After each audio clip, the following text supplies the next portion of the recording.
Okay. As most of you know, my name is Terry Schwinghammer. I'm a professor and chair of the Department of Clinical Pharmacy here at the School of Pharmacy. And what I'm going to talk to you today is a little bit about some lessons for success from the movie Wizard of Oz. Most of you don't know Sister Mary Gonzalez Duffy. She was director of pharmacy at Mercy Hospital in Pittsburgh for many years, one of the founding members of ASHP, its first woman president. And she received the Harvey A.K. Whitney Award, which is hospital pharmacy's highest honor, in 1971. The presentation she gave was called An Added Dimension, referring to the benefit that pharmacists can bring to patient care. She said, "We're moving from a service of things to a service of people. Service to and with others, the patient, nurse, physician, and fellow pharmacists." Think about that. She was talking about collaborative, interprofessional patient care almost 50 years ago. But the challenges that we face today are far greater than they were back in the 1970s. Medications are a lot more numerous and complicated. Medication misuse, overuse, underuse, medication errors are far too common. It takes a lot of hard work to become a pharmacist today, as you all know, 6 years of a doctoral degree. Then you take a licensure exam. Then maybe you do 1 or 2 years of residency. Then maybe you seek board certification. There's such a lot to do, so trying to survive through all that can be really a daunting task. So many of you might sit in these seats every day worrying about how you can possibly do all that. There's too much to learn, too much to do. How am I ever going to make it? Paul Arden, of the book It's Not How Good You Are, It's How Good You Want to Be, said your vision of what or who you want to be is the greatest asset you have. He said you can achieve the unachievable, but first you need to aim beyond what you're capable of. You must develop a complete regard for where your abilities end. Make your vision of where you want to be a reality, and nothing is impossible.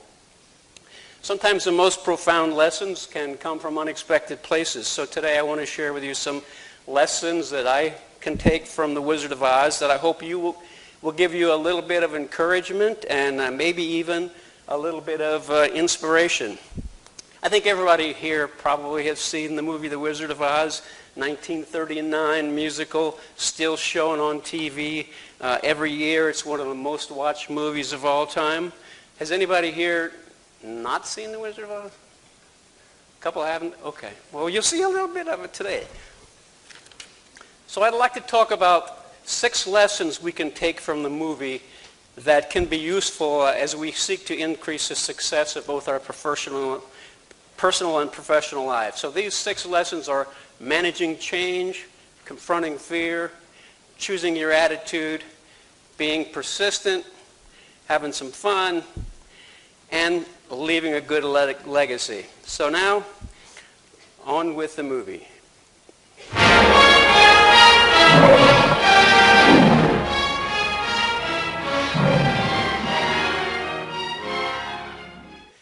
I have to thank my son for doing that for me.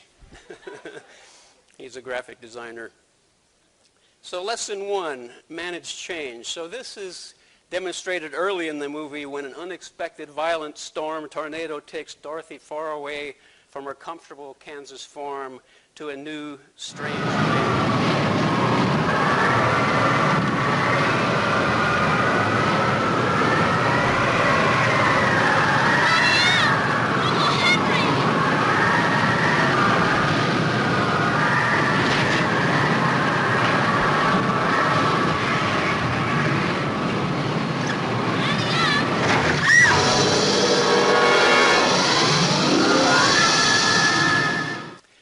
You've had some days like that, haven't you? Like maybe right here in this building sometimes.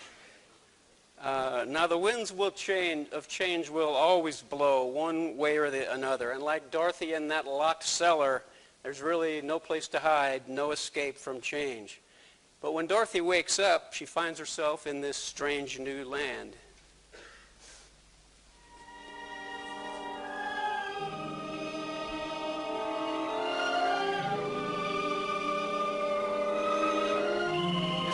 graduating from pharmacy school.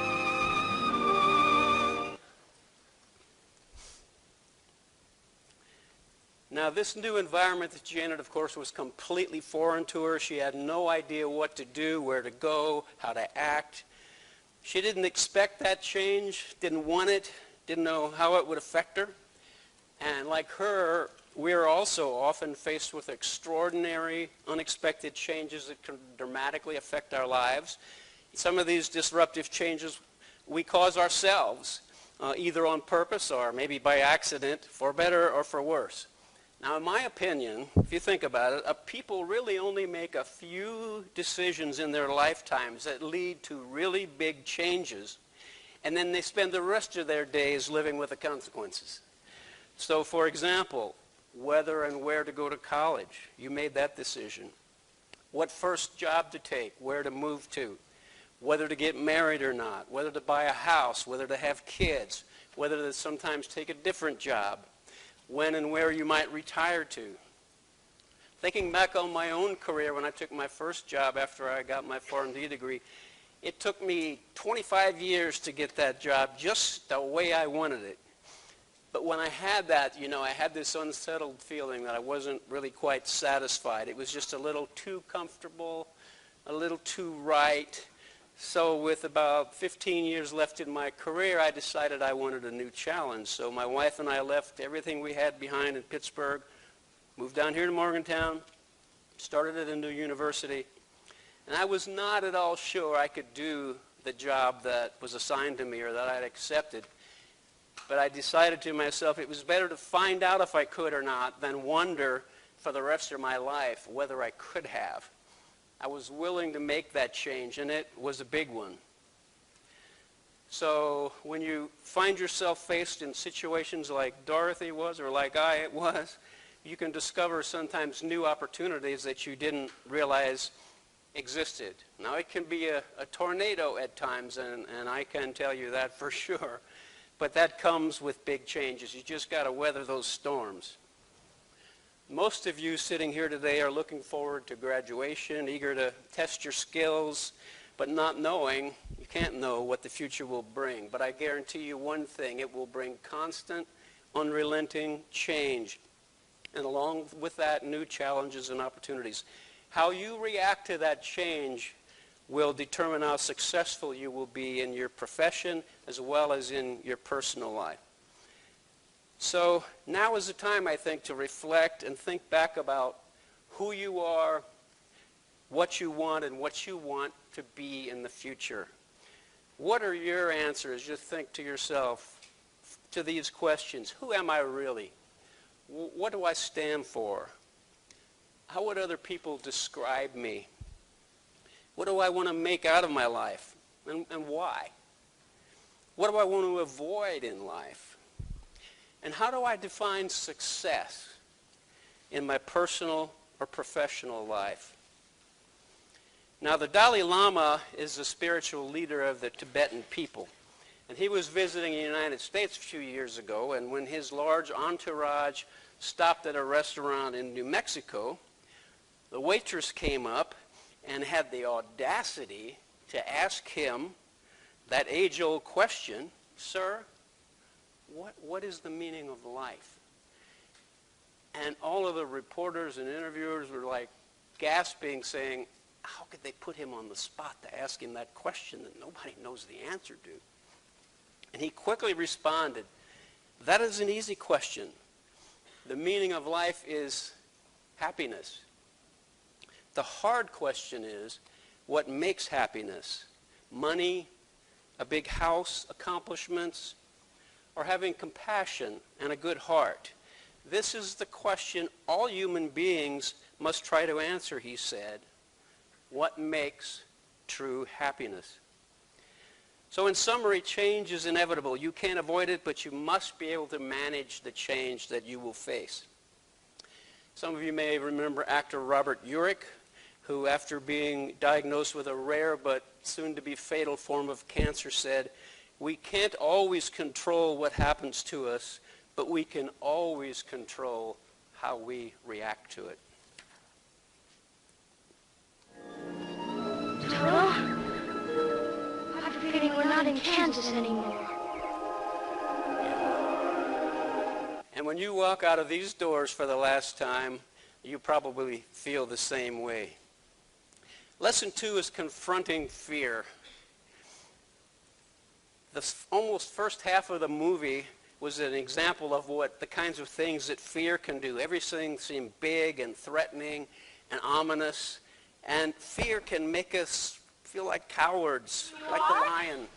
Why, you're nothing but a great big coward. You're right, I am a coward. I haven't any courage at all. I even scare myself.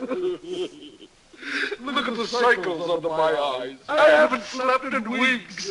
Why don't you try counting sheep? That doesn't do any good. I'm afraid of them. Okay. So when we stay fearful like that, we view everyone and everything from the position of what's being done to us rather than what's being done by us. We all know there's many different types of fear. There's fear of failure, fear of the future, fear of change, fear of people who aren't like us in race, ethnicity, religion, or country of origin. But fear can also keep us from bringing our best ideas and our efforts to our work. Things can kick in unexpectedly that don't make any sense and then surprise us as if trees are throwing apples at us. Dorothy. You don't want any of those apples. Are you hitting my apples on what they ought to be? Oh, no. It's just that she doesn't like little green worms. Oh, you.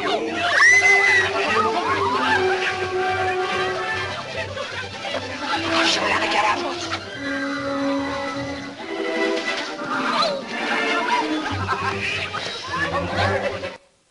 So when trees start throwing apples at you, throw them back and keep moving forward on your journey. Better yet, turn things around and use it as a good opportunity to get some free apples. After all, fear is really just an emotion. It's a mental response to a perceived threat, not necessarily an actual threat. Here's what I mean. I am Oz, the great and powerful. Who are you? Who are you? Remind you of one of your professors? Your boss at work, maybe? But when we confront our fears head on, we often find that our perception was far worse than the actual reality of the situation. Oz has spoken. Who are you? Oh, I am the great and powerful Wizard of Oz. You are? I don't believe you. I'm afraid it's true. There's no other wizard except me. You humbug! Yes, exactly so. I'm a humbug. But even so, all of us do become frightened from time to time, afraid of taking that next step, afraid of taking a chance because something might go wrong, fear that we're really not good enough, not really smart enough. Often we're afraid to admit to having this kind of fear. We fail to recognize it or even deny it exists. We become paralyzed. What, you frightened? Frightened? You are talking to a man who has laughed in the face of death, sneered at doom, and chuckled at catastrophe. I was petrified. Now, the first step in managing your fear is to recognize it for what it is, which is sometimes hard to do, and then keep on doing what you need to do despite that uncomfortable, scary feeling. Now, my first job interview after I got my PharmD degree was at Ohio State University, Dr. Stamatakis. I had to give a seminar, so I decided I'm going to talk about IV heparin therapy. So I thought I did a great job with the seminar till the questions started coming from the faculty. And they came one after the another, and I was sinking fast, and I felt like a boxer on the rope getting pummeled. At one point, I distinctly remember looking to a closed door to the left that I came in and thought to myself, I can just stop, walk out that door, and never come back. But I didn't. I toughed it out, and I made it through that seminar to polite but very short applause. And I did not get the job offer. It was only later, as I thought about it, that I made my mistake. It wasn't that I was prepared. I wasn't prepared. I talked about something everybody, experienced practitioners, knew a lot more about than I did, and I had just graduated. So I thought, when I interview at Pitt, I'm going to give a presentation a little bit more obtuse. So I talked about a new therapy at the time called high-dose methotrexate therapy with leucovorin rescue for osteogenic sarcoma. Somehow the questions came a little easier. There weren't quite so many questions. And I did get that job offer. So I spent the next 28 years in Pittsburgh, where I met my lovely wife. We got married. We have 2 wonderful kids and now 4 grandkids. So to think about it, if it weren't for that terrible interview, I'd have been rooting for the Buckeyes for the last 40 years. Can you imagine? One day, you may face fear of failure when you become a pharmacist. We work in a health profession, obviously, that's tightly regulated and highly scrutinized. Everything we do has to be done accurately, precisely correct, every single time. There's no room for mistakes. But mistakes do happen because we're imperfect creatures. But the strive for that constant perfection can sometimes stifle us, make us unwilling to take bold, creative steps required to do something new or innovative, because we're worried that we might make a mistake or that our grand project or plan might fail. But let me tell you, making mistakes is an important part of professional growth. Paul Arden said, the person who doesn't make mistakes is unlikely to make anything. Benjamin Franklin said, I haven't failed. I've had 10,000 ideas that didn't work. Thomas Edison, of the 200 light bulbs that didn't work, every failure told me something that I was able to incorporate into the next one. Einstein, the best way to have a good idea is to have lots of ideas. So failures, mistakes, false starts are an absolute precondition to success. You must have them if you're really pushing yourself to be the best you can be. Winston Churchill said, success is going from failure to failure with no loss of enthusiasm. So what we all need is just a little more courage. Brontosaurus! I'd show him who was king of the forest. How? Courage. What makes a king out of a slave? Courage. What makes the flag on the mast to wave? Courage. What makes the elephant charge his tusk in the misty mist or the dusky dusk? What makes the muskrat guard his musk? Courage. What makes the sphinx the seventh wonder? Courage. What makes the dawn come up like thunder? Courage. What makes the hottentot so hot? What puts the ape in an apricot? What have they got that I ain't got? Courage. You could say that again. Okay. Lesson 3 is choose your attitude. Now, how we deal with people that we interact with is totally our choice. But it's sure a lot easier to deal with some people than others, isn't it? Now, we all probably know people who are difficult to work with, right? Who only see things their way, who are unwilling to compromise, who are overly critical, who lose their temper, who try to manipulate people, who are moody, who try to make you feel guilty.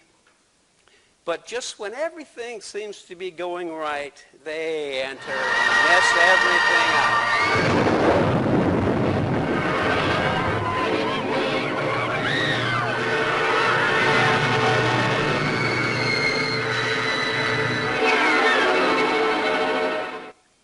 Does that remind you of anybody? Just asking. But what would you think if I told you that somebody thinks of you that way? You would certainly say, what? Not me. What makes those difficult people so different from you, the good person, the easy to work with person? What you aren't seeing is that difficult person is just like you and has cares and concerns and wants and desires and hopes and dreams and passions and strengths and limitations, just like you and I do. So how do you view those people at school or at work? Do you see them as objects that are in your way and that are keeping you from achieving your goals? Or do you see them as real people, as real to you as you are to yourself? Now, there's a book called Leadership and Self-Deception, which I would recommend to you. And it says that if I see them as less real, less relevant, less important, I'm really actually deceiving myself. And when I'm not being honest with myself, I inflate their faults, and I inflate my own virtue, and I blame the other person when things aren't going well, and then I start to feel justified, and my view of reality really becomes distorted. And that keeps me from listening to the other person, understanding them, and learning what they have to contribute, and then putting that to good use. And that's often the root of conflict in personal relationships. Now, I'm going to share with you, with some good degree of hesitation, a following comment from a student evaluation from some time ago. And this has stuck with me. It's not necessarily about me. Quote, "Overall, he's a poor instructor and one that I feel very sorry for. I would be embarrassed to be him, to look like him, and have a life like him. Truly a miserable person." Wow. A student clearly did not view that instructor as a real person with feelings and hopes and desires and dreams and all that, but rather an object to be reviled. And so personal attacks like that, hidden behind anonymous evaluations, this is a side note, but they're not constructive or professional. How you behave as a student is very likely how you're going to behave as a pharmacist. You may have heard or seen the sports training slogan that says, "Champions are made when no one is looking." Well, sometimes the same thing can be said about professionalism in healthcare, I think. Now, in the heat of battle, whether it's at school or at work, most people at some point will say or do something that they later regret. But many people never apologize, just let things fester and potentially ruin a friendship or a productive relationship. And I think refusing to apologize probably causes more ill will than any other interpersonal flaw. Just think a minute about how bitter you felt when a friend or family member didn't apologize for hurting you or for letting you down in some way, and how long that bitterness lasted. But also think about the last time you made an apology to someone you wronged. Has it been a while? A sincere apology is one of the most difficult things for us all. And there's reasons for that. One, because we think of apologizing as losing some sort of contest. We're embarrassed to admit we were wrong. And we feel that apologizing makes us look weak, causes us to give up control or power of the situation. But in fact, the exact opposite is true. When you give a genuine apology, you take control of the situation, because now you're going to turn the burden of it over to the other person. And if they choose not to forgive you, well, then the burden rests with them, and they can carry it from that day forward, because it no longer rests with you. But let's be clear on what an apology is and what an apology is not. An apology is not, "I'm sorry that what I said made you feel bad," or "I'm sorry if you were offended by what I did." Now, an apology is not what the other person did or felt, but about what you said or did. Worst of all is an apology that says, "I'm really sorry that happened, but I was having a bad day," or "but I didn't really mean to say it that way," or "but I really have some other good excuse, so it's not really my fault." So if you stick a big "but" in the middle of your apology, the other person clearly understands that everything that came before that word but is pure BS, because your apology is really insincere. A sincere apology is very simple and requires only 3 steps.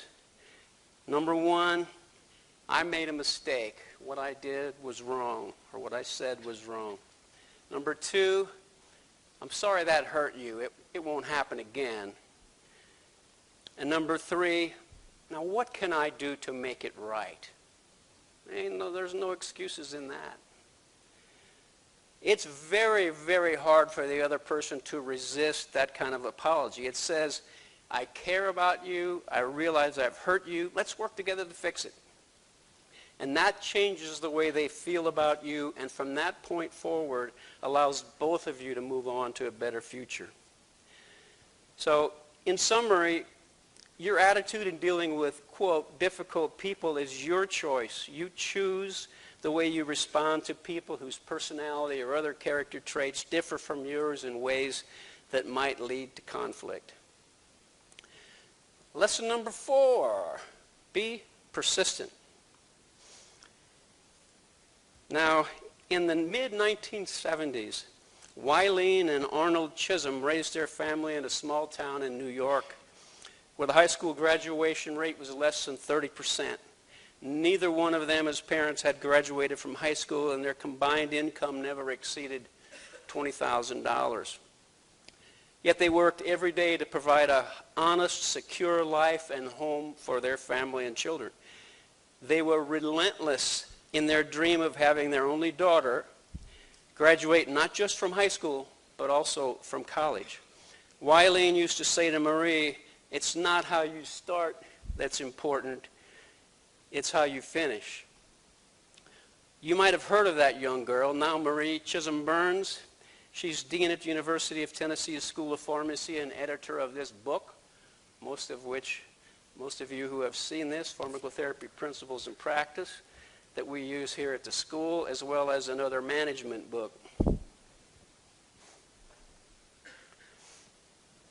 She has more than 300 publications, $10 million in research funding.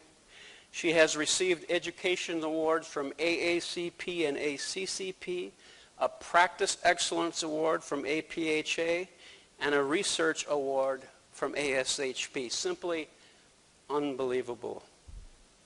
In a recent interview, she stated, "We are not defined by the circumstances of our birth. Our past does not determine our future. Values, determination, and perseverance can overcome the bleakest of odds."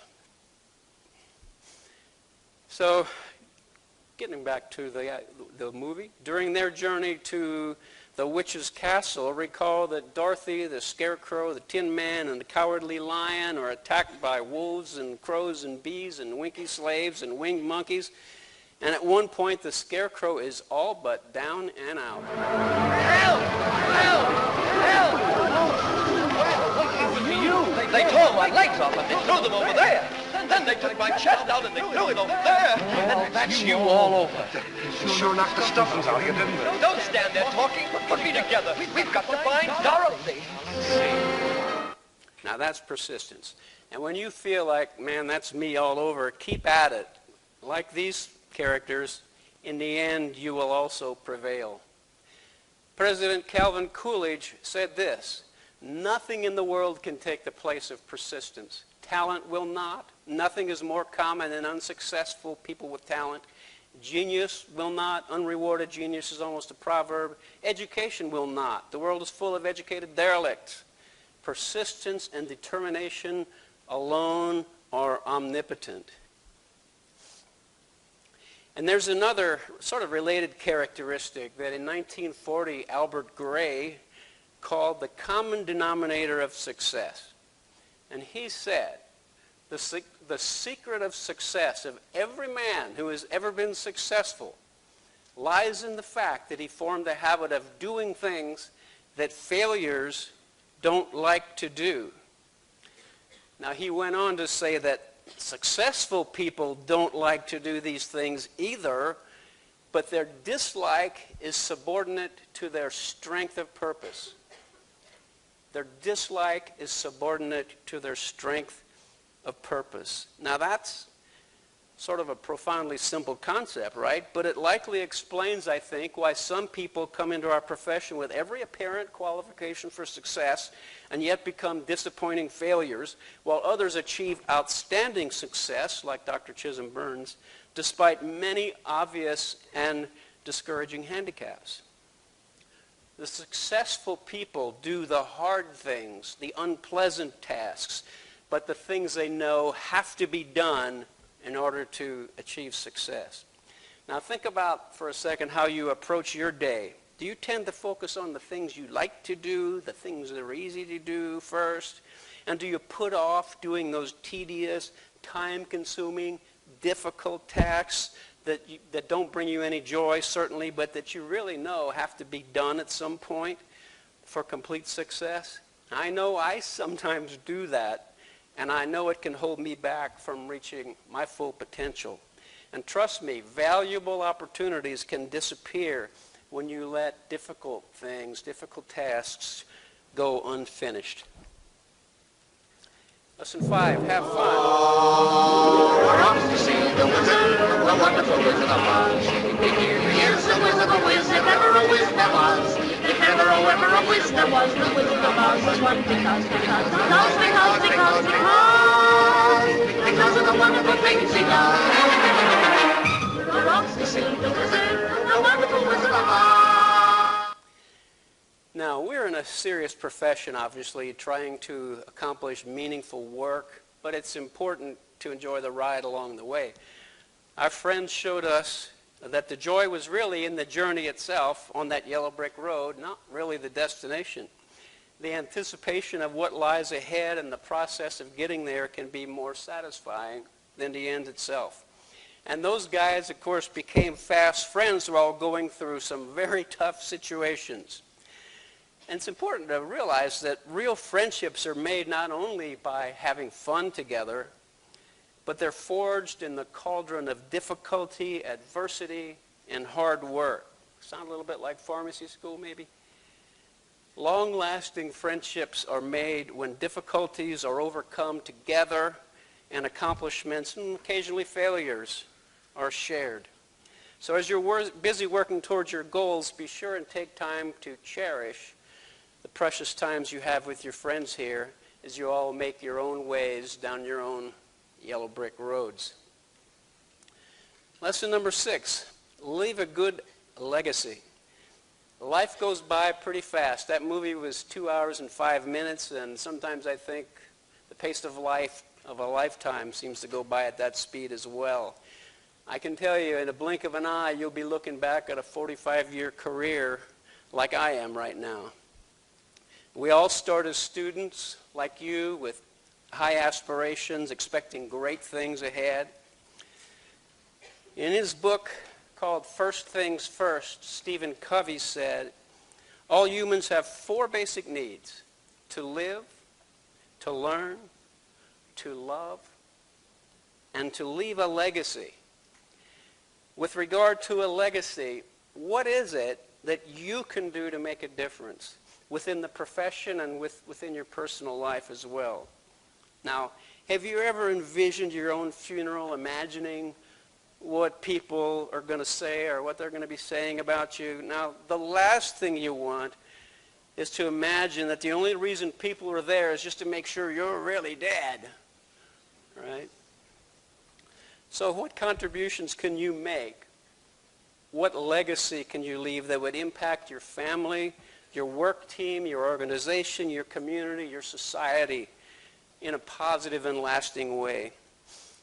To have a lasting influence on your friends and family and coworkers, you've got to be genuine, honest, trustworthy, and lead by example. Now, when Dorothy left Oz, it was clear that the Lion, the Tin Man, and Scarecrow had all made big impressions on her, and she on them as well. Oh, it's going to be so hard to say goodbye. love you all too. Goodbye, Tin Man. Oh, don't cry. You must dreadfully. Here's your oil. Goodbye. No, I know it's got hard. Because it's breaking. Goodbye, darling. You know, I know it's right, but I could have missed the way you used to holler help for you find my courage. I would never have found it if it hadn't been for you.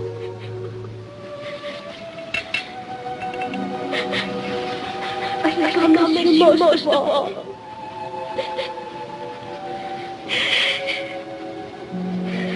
Are you ready now? Yes.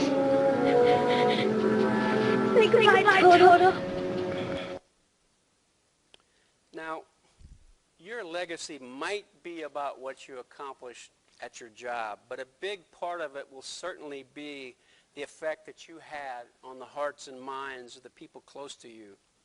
You know, I think you can tell what's important to people by what's posted on social media, right? You see pictures of children and spouses and friends and pets and hobbies and vacation and food, lots and lots of food, right? But what you don't see are people sitting at their desks saying, hey, look at me working, right? So I ask you to assess yourself today and the quality of your relationships that you're building and the people you are influencing and who you are being influenced by. So think, who influenced you? Who are your heroes? Think about this for a minute. Who are they? What's their relationship to you? Why did this person, or how did this person treat you? What did they actually do? How did this person make you feel about yourself and about them? And why did they do it? Whether they're alive today or not, how do you feel about this person now?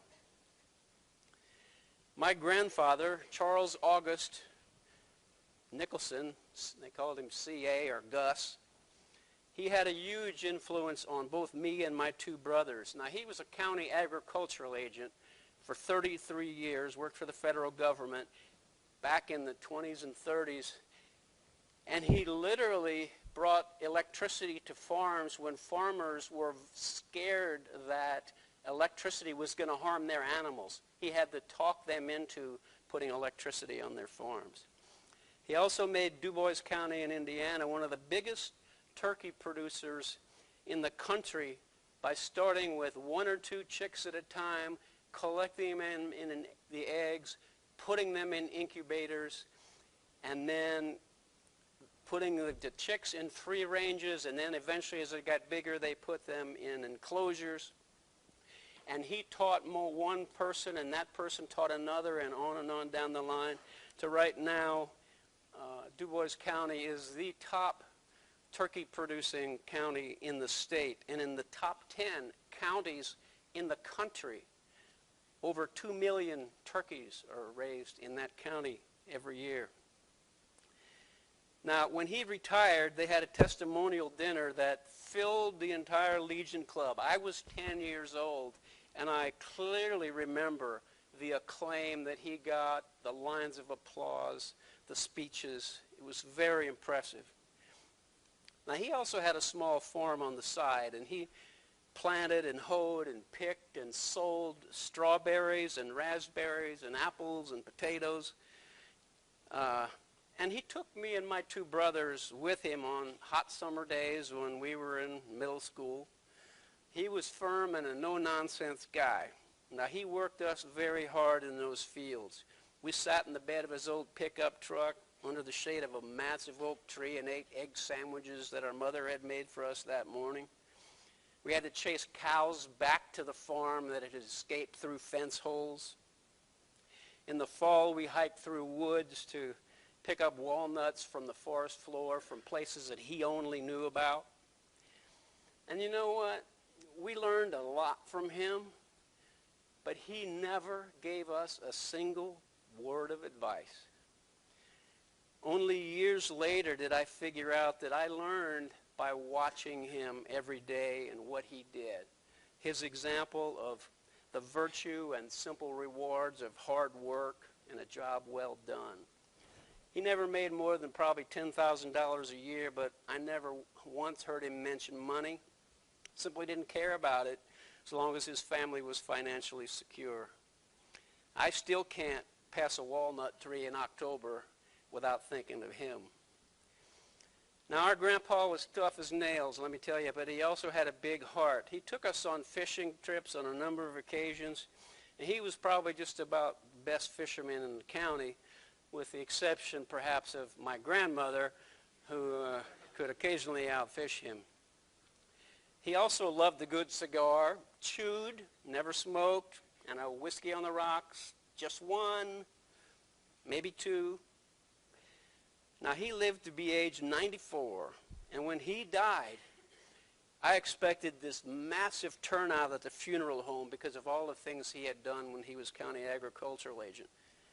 But I was so disappointed when so few people showed up, until I realized what happened was he had retired almost 30 years before that. He had outlived everybody that he had helped during his time as a county agent.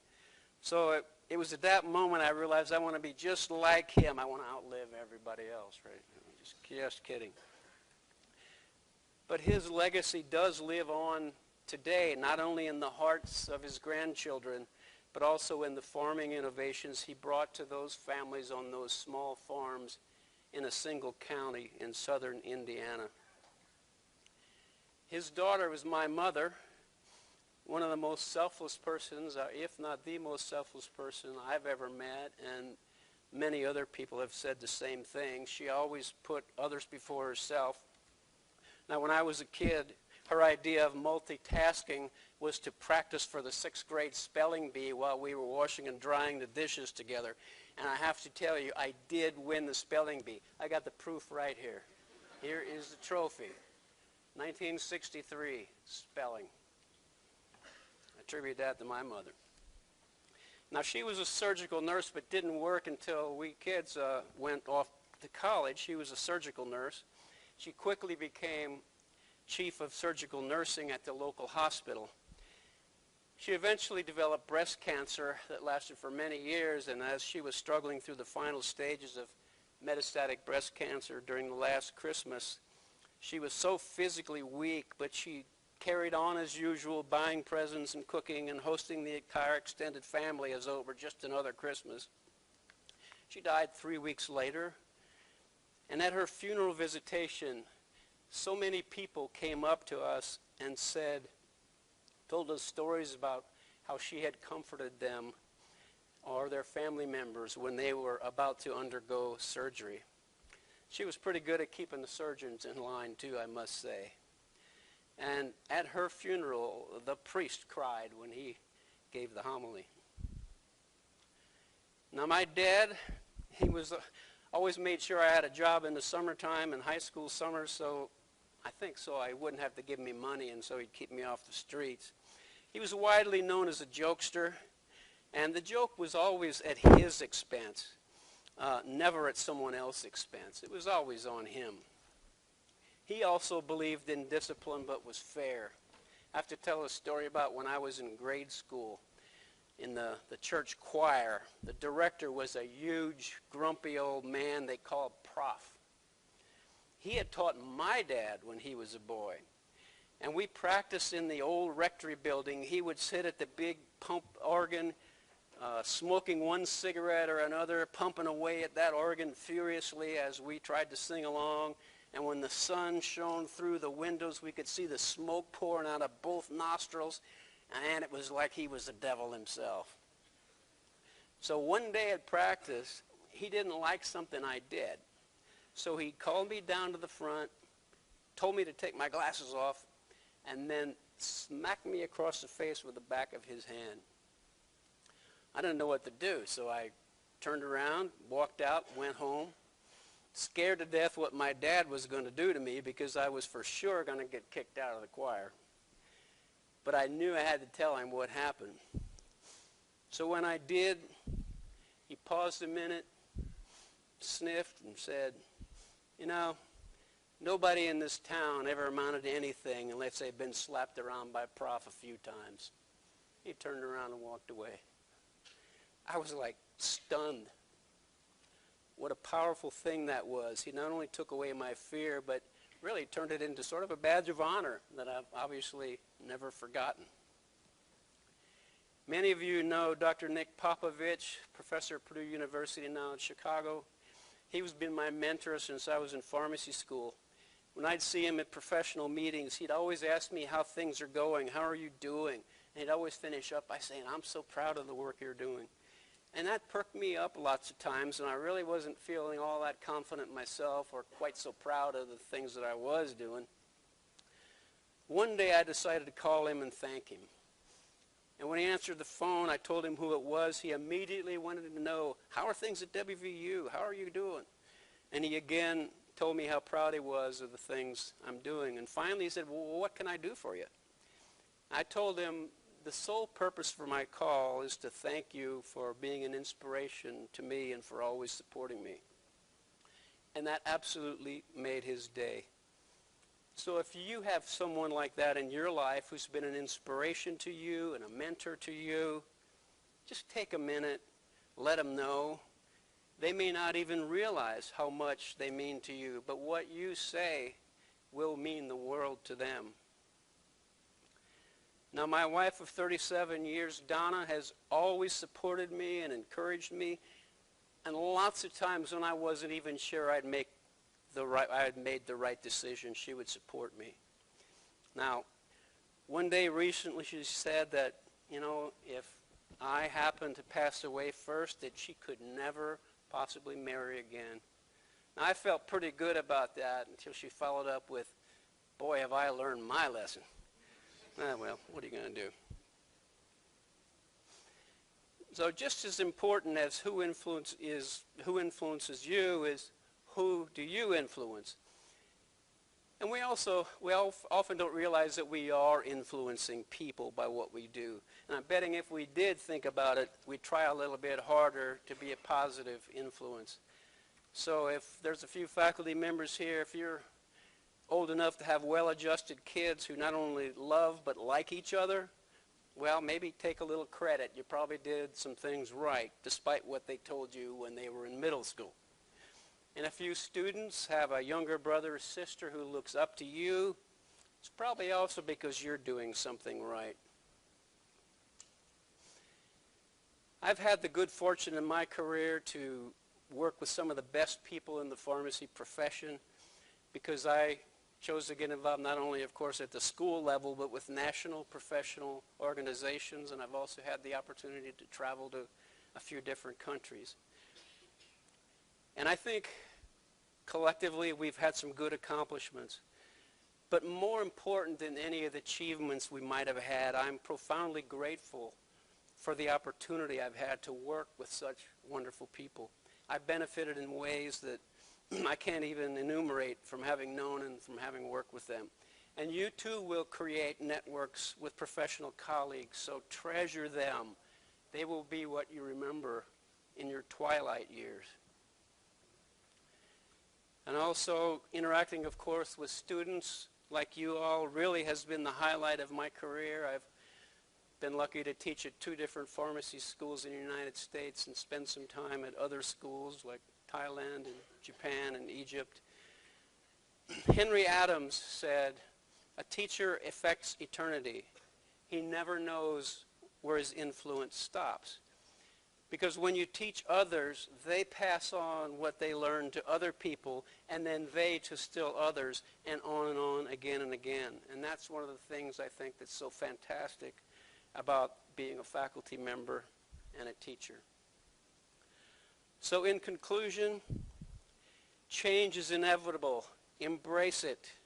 Some of the greatest opportunities you have will be cleverly disguised as impossible tasks. See them for what they can be.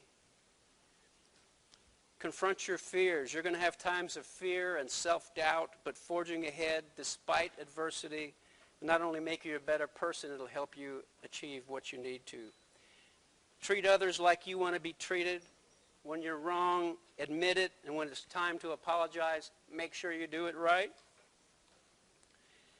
If you never give up in the face of adversity, you will likely achieve more and greater things than you ever thought possible. And don't forget to have fun along the way. It's our personal relationships that sustain us. Remember, the meaning of life is happiness, however you choose to define it. And finally, you will leave a legacy for others that you have influenced.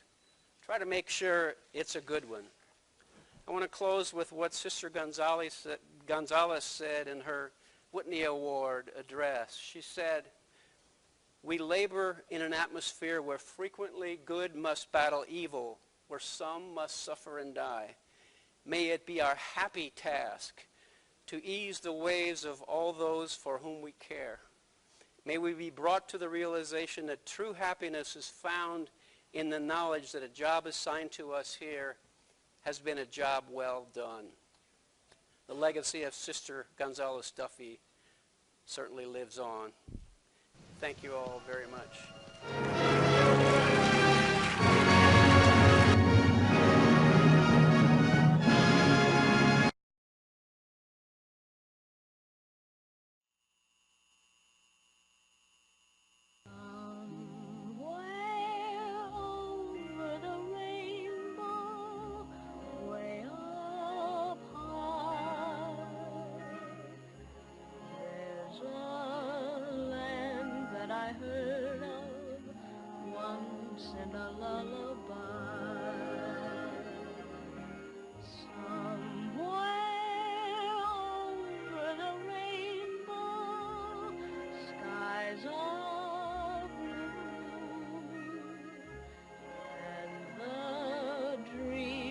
You dare to dream really do come true.